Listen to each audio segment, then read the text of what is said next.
Hey all, here at OS Reviews. In today's video, we are taking a revisited look back at the original Samsung Galaxy Z Flip here in 2022. So this is a phone that's now about 2 years old, and it was among the first generation of foldables that hit the market. Of course, for cutting-edge technology back in the day, it was very expensive, selling for a little north of $1,400. But these days, you can find this phone for around $250 when shopping around online, which is really not bad. In fact, now puts it into pretty much budget/mid-end phone territory. I find that pricing, in fact, to be quite surprising in terms of how quickly the cost has degraded and come down.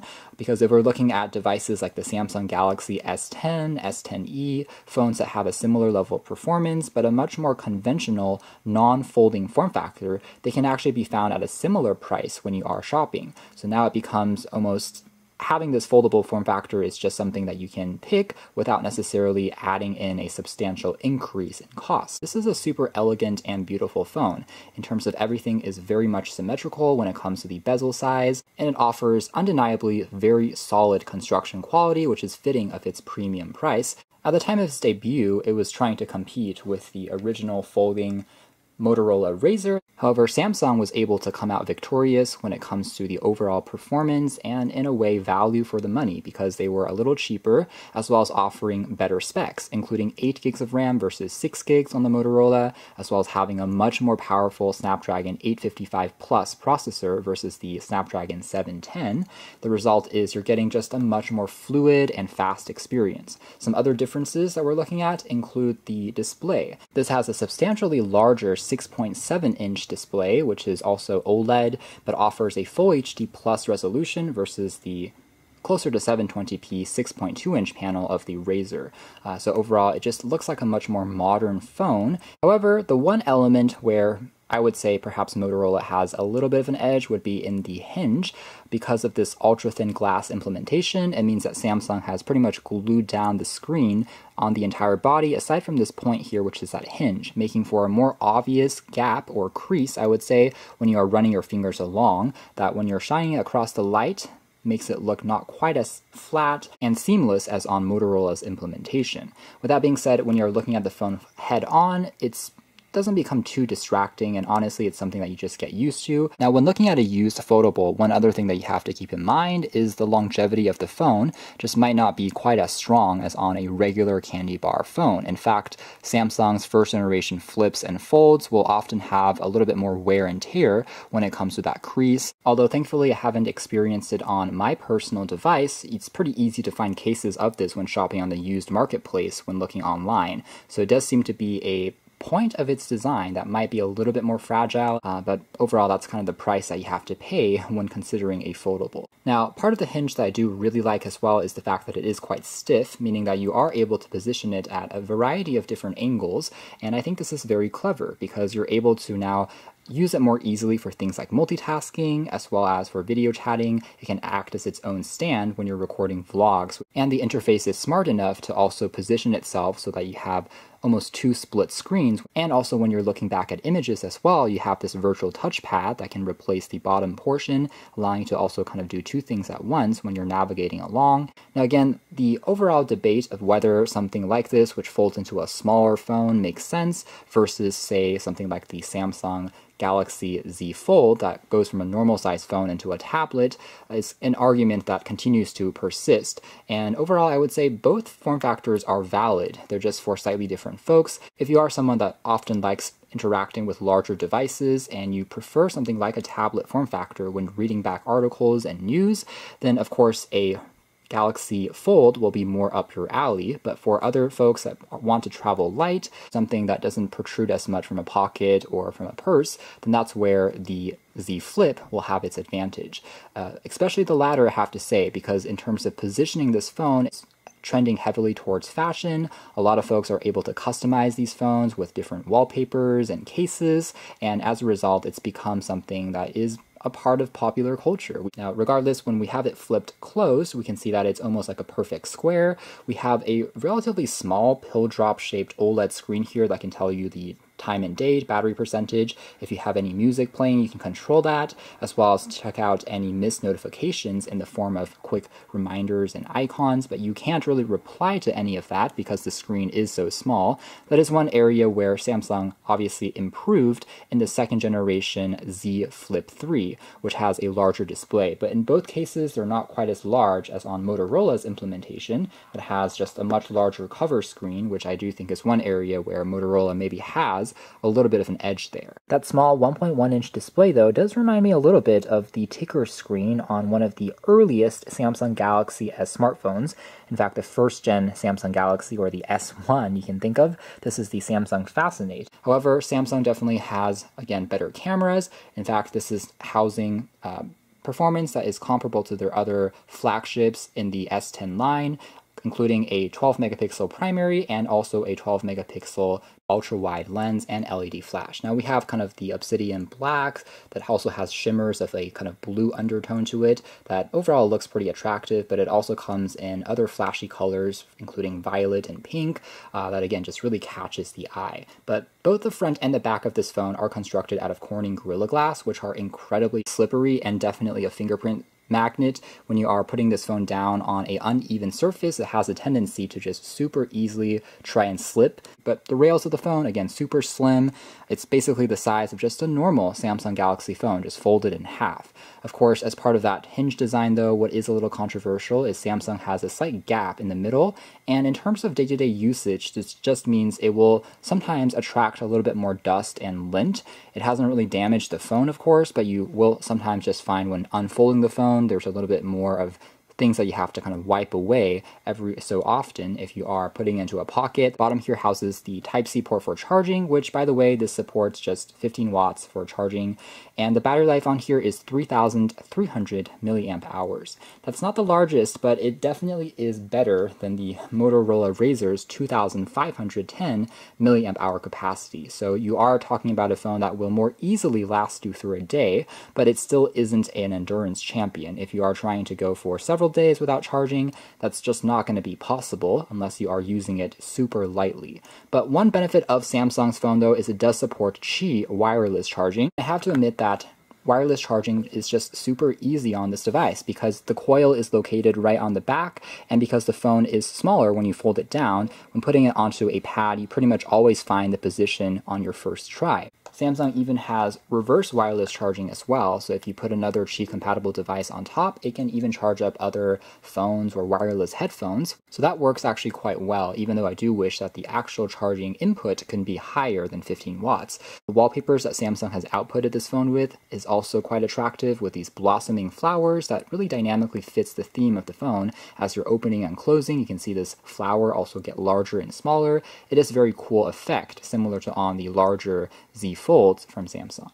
Now, all of the buttons located on the edge of the phone are also pretty tactile and clicky. They correspond to the regular volume, along with a power key that also dubs as a fingerprint scanner. It is very fast and responsive, and also can trigger different commands like dragging down the notification shade, and that is very useful, I have to say. So the commands there also work as expected. Now on the inside, again, the phone is now currently on Android 12.0, also running on top of One UI. Overall, we are talking about a pretty heavy customization on top of Android. That's always been the case with Samsung phones, but it is very much packed and super rich with features that I have to admit also makes it feel like a very polished experience, including quickly jumping between commonly used apps there on the side, dragging up to use Samsung Pay or other contactless mobile payment solutions right from the bottom. All of those settings you can find and play around with. The one missing feature on this phone though versus other flagship devices would be Samsung DeX. That's the mode where you can plug the phone into a monitor using Type-C and transform it into a desktop mode. Performance of this phone using the Snapdragon 855 Plus is still a dream. It really just flies. Everything is buttery smooth. This is still a beast of a processor, and even 2 years later holds up incredibly well in terms of daily usage. No lag at all when you are swiping and navigating around, despite the fact that it doesn't have a 90 or 120 Hz refresh rate. It still is a standard 60 Hz panel, but that doesn't really matter since the processor here is so fast that everything just happens at the snap of a finger. Taking a closer look at the camera here, it may not be quite as good as, say, a Galaxy S20 from back in the day, but it was definitely on par with something like the S10. Although it won't really match, let's say, the latest Pixel or iPhone anymore, it still is a decent performer and better than the Motorola Razr by a wide margin. And you can also use the pill-shaped camera there on the front to also act as a viewfinder, albeit it is quite small, switching between the widescreen and also the regular lens cameras by tapping once and capturing a shot just by clicking down. So you're able to snap higher resolution selfies. Pretty well engineered in terms of the system. You can even flip the orientation around for the menu of what you're looking at. You'll find a ton of tricks here, including AR scanning for QR codes, capturing night vision shots, although not quite as good as on a Pixel, but still is going to help you enhance low light photography, as well as portrait effects. You can even record portrait video, although it only works with a human subject, and also what they call single take, which allows you to capture basically a series of images, and then the camera will let you decide what is the best shot that you ultimately want to save. Overall, again, 12 megapixels, it may not get you the highest resolution count anymore, but the overall clarity as well as colors do really pop. Here's a few more examples of shots, especially in daylight. Very quick to snap an image as well, almost no shutter lag at all. Just getting overall very good level of detail on this particular phone with its contrasty display and very much easy to share with friends and family. Granted, maybe the only weakness here would be the lack of, say, a telephoto lens that can optically zoom in closer to your objects. Rarely ever gets hot, everything is just super stable in terms of performance. And here's what it's like watching back videos on this device and a test of the speaker quality built on in.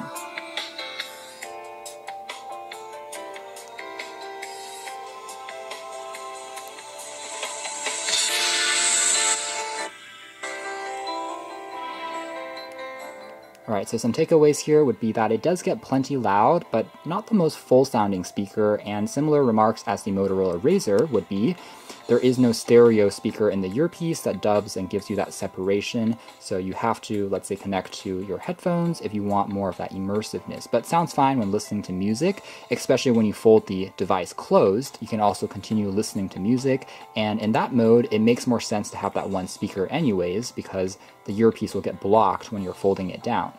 So overall, works fine and also gets plenty loud. The overall watching media experience is also quite immersive, again thanks to this beautiful display and the symmetrical, relatively thin bezels that we have here as well. Super contrasty, HDR10 optimized, and still looking very good, I have to admit. Now the one thing I will say though is it does have a pretty stretched aspect ratio because of getting a more comfortable one-handed form factor. So it's a little bit more narrow than maybe your typical 6.7-inch phone, and as a result, when you're zooming in, you will notice that you lose a bit more of the edges of the frame. So that is one thing to consider, but it can still be very cinematic and enjoyable as you're watching back videos, whether it's on YouTube or Netflix. Everything here works pretty much as you would expect. Launching back web pages is also extremely fast, as you can see there, expected for the Snapdragon 855 Plus, which is still a beast. Everything happens almost instantly. Reception quality was incredibly strong, both with Wi-Fi and also cellular connectivity,